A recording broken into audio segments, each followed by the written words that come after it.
She smiled the way only someone gentle could do, soft, reassuring, almost comforting enough to silence a parent's deepest fears. In a place where life begins, where hope fills the air and every heartbeat matters, she seemed like a guardian angel. Mothers trusted her. Fathers nodded in relief when they saw her walk into the room. She held newborns with steady hands, whispered softly, and carried herself like someone who had chosen a life of care, compassion, and protection. But behind that calm smile, something was wrong. At first, no one noticed. A baby's sudden decline here, a quiet emergency there. Hospitals are places where life and death often stand side by side, and sometimes, tragedy doesn't raise immediate suspicion. Doctors searched for answers. Parents blamed fate. The pattern was too subtle, too quiet, until it wasn't. Whispers began to spread among staff. Why did so many unexplained incidents happen during her shifts? Why did healthy newborns suddenly stop breathing without warning? It didn't make sense, but no one wanted to believe the truth.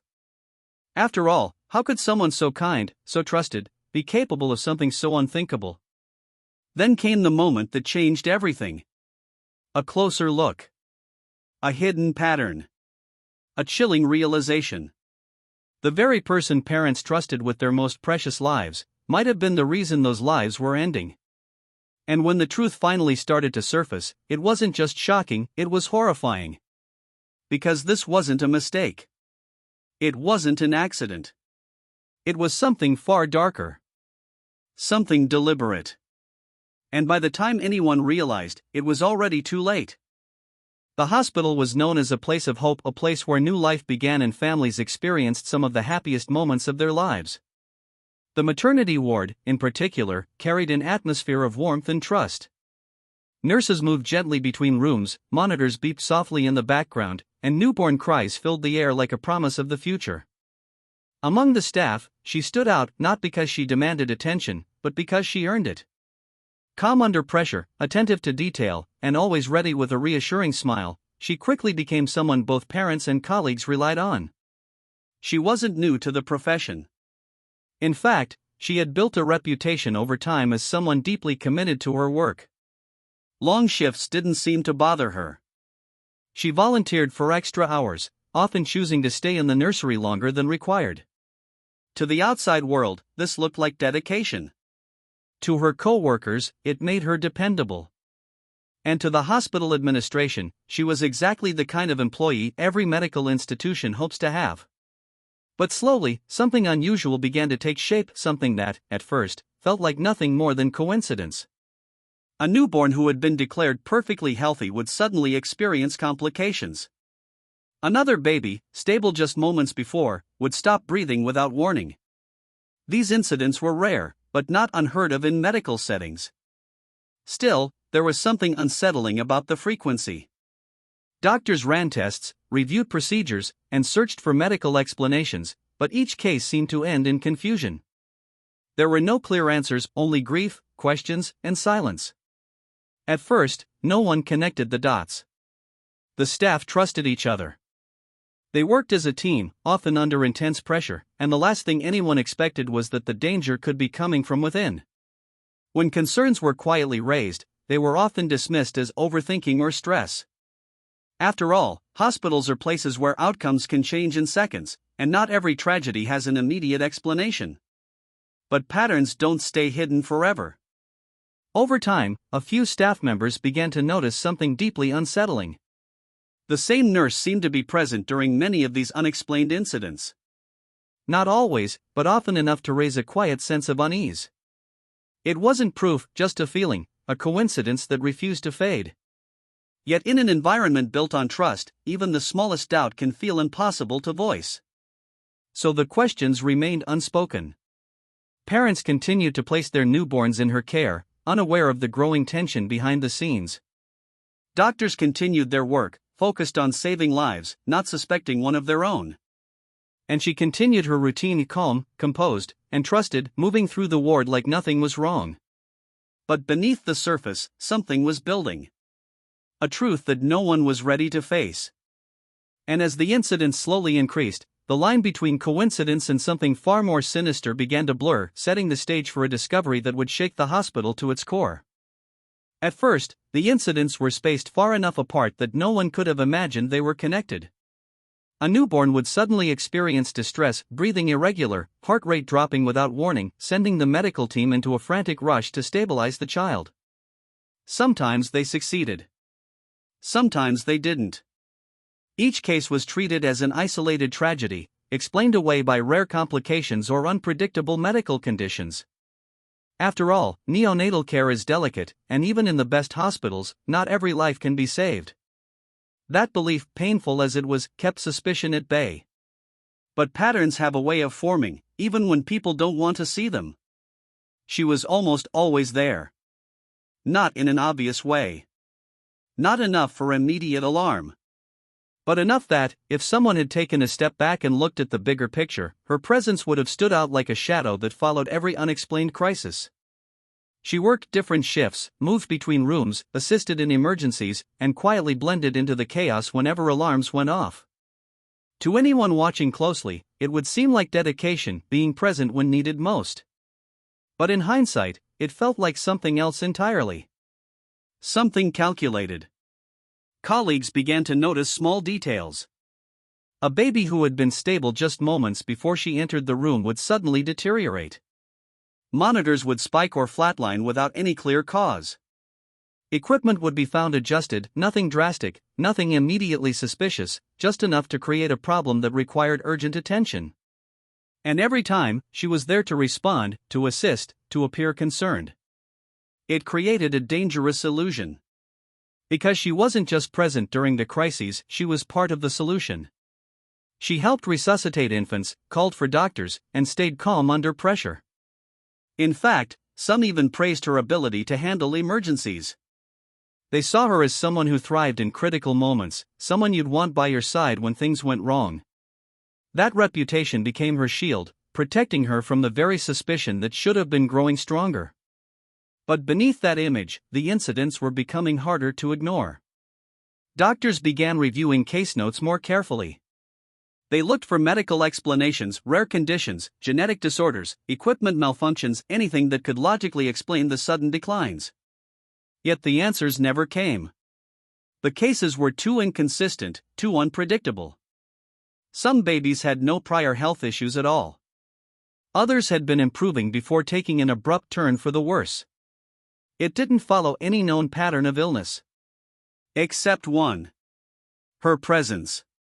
A few staff members started to feel uneasy, though many struggled to put it into words. It wasn't just about statistics, it was about instinct.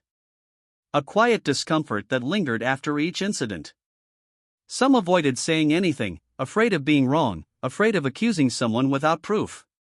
In a profession built on trust, the idea that one of their own could be responsible felt almost impossible to accept. So the silence continued. Meanwhile, the frequency of incidents began to increase. What had once been occasional tragedies started to feel alarmingly regular. Parents who had been celebrating just hours earlier found themselves in shock, standing outside intensive care units, waiting for answers that no one could give. The hospital environment, once filled with joy, began to carry an undercurrent of tension. Staff moved a little faster, spoke a little quieter, and watched a little more closely, even if they didn't fully understand why. And still, she remained unchanged. Calm. Collected. Reassuring. She continued to speak gently to parents, offering comfort in their darkest moments. She explained procedures, held hands, and maintained the image of someone who cared deeply about every life in her hands.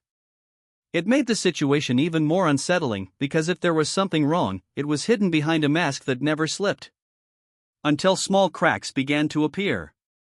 A doctor reviewing patient logs noticed inconsistencies in timing, moments when a baby's condition changed shortly after she had been alone with them.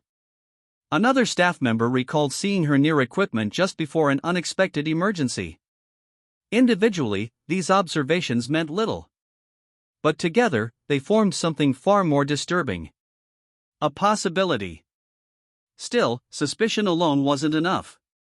Hospitals rely on evidence, on clear and undeniable proof. Acting on instinct could destroy careers, reputations, and lives. So instead of confrontation, there was quiet observation. Subtle changes.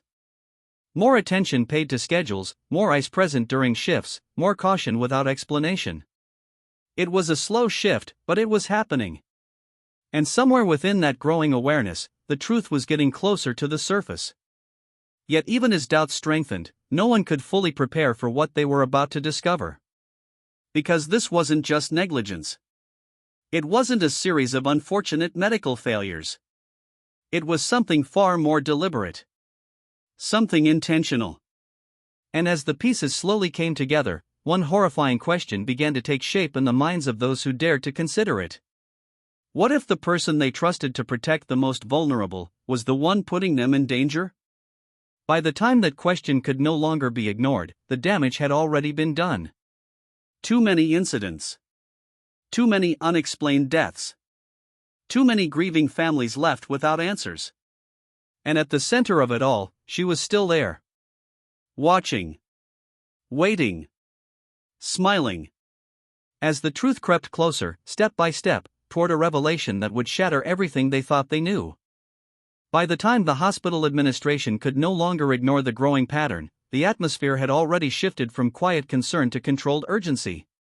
What had once been dismissed as coincidence was now being treated as something that demanded answers. Internal reviews began discreetly, with senior doctors and supervisors examining patient records in greater detail than ever before. They weren't just looking for medical explanations anymore, they were searching for connections, for anything that could explain why these incidents kept happening. And slowly, a pattern began to emerge. Timelines were reconstructed. Shifts were analyzed.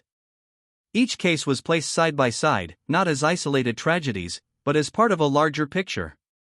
It became increasingly difficult to ignore one chilling detail: her presence appeared again and again at the center of these unexplained emergencies.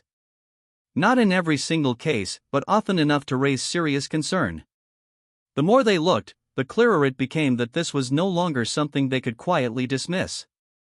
Still, suspicion alone wasn't enough. The hospital escalated the matter, bringing in external investigators to ensure objectivity. Medical experts, administrators, and eventually law enforcement began working together, reviewing not only the outcomes but the exact circumstances leading up to each incident. Equipment logs were checked. Medication records were scrutinized. Staff members were interviewed, sometimes more than once, as investigators tried to piece together a timeline that made sense. What they found was deeply unsettling. In several cases, there were subtle irregularities small enough to go unnoticed in the moment, but significant when viewed collectively. Dosages that didn't align perfectly. Equipment settings that had been altered without clear documentation. Moments where a baby's condition deteriorated rapidly without a medical cause that could fully explain it. None of these details alone proved anything. But together, they formed a pattern that was becoming harder to deny. Surveillance and supervision quietly increased. Without making any direct accusations, the hospital adjusted schedules, ensured more staff were present during critical times, and paid closer attention to interactions within the ward. Investigators needed certainty. They needed something undeniable, something that would confirm whether these suspicions were justified or not. Then came the turning point. During a closely monitored period, another incident occurred, sudden, unexpected, and eerily similar to the others. But this time, there were more eyes watching. More awareness. More context. And for the first time, the sequence of events raised immediate alarm rather than delayed confusion. It wasn't just what happened, it was when, and who was there. The pieces finally began to align. What had once been a series of scattered doubts now formed a coherent and deeply disturbing narrative. Investigators moved quickly, gathering evidence, securing records, and ensuring that nothing could be altered or lost. The situation had shifted from internal concern to a full-scale criminal investigation. And at the center of it all, the person who had once been seen as calm, reliable, and compassionate was now being viewed through an entirely different lens. The smile that had reassured so many now carried a far darker meaning. Because the question was no longer whether something was wrong. The question was how long it had been happening and how many lives had already been affected before anyone realized the truth. The truth didn't arrive all at once, it settled in slowly, heavily, like something too dark to fully comprehend. What had once been a place of life, hope, and new beginnings was now overshadowed by grief, questions, and a sense of betrayal that no one could easily shake. Parents who had once trusted without hesitation were left searching for answers that could never bring back what they had lost. When the investigation finally reached its conclusion, the reality was impossible to ignore. The pattern, the evidence, the timing, it all pointed in one direction. What had been hidden behind calm expressions and gentle reassurances was now exposed as something far more disturbing. The very person who had been trusted to protect the most vulnerable had, instead, become a source of unimaginable harm. For the hospital, the aftermath was devastating. Policies were changed. Procedures became stricter. Every detail, every step, every action was now viewed through a lens of caution. Trust, once given freely, had to be rebuilt slowly, carefully, and never quite the same as before. But for the families, there was no such closure. No policy could undo their loss. No explanation could ease the weight of what had happened. All they were left with were memories, questions, and the haunting realization that something so unthinkable had taken place in a space they believed was safe. And perhaps the most chilling part of all, it wasn't just the actions themselves. It was how easily they went unnoticed for so long. Because sometimes, the most dangerous people don't look like monsters. They look like someone you trust. Someone who smiles. And by the time the truth is revealed, it's already too late.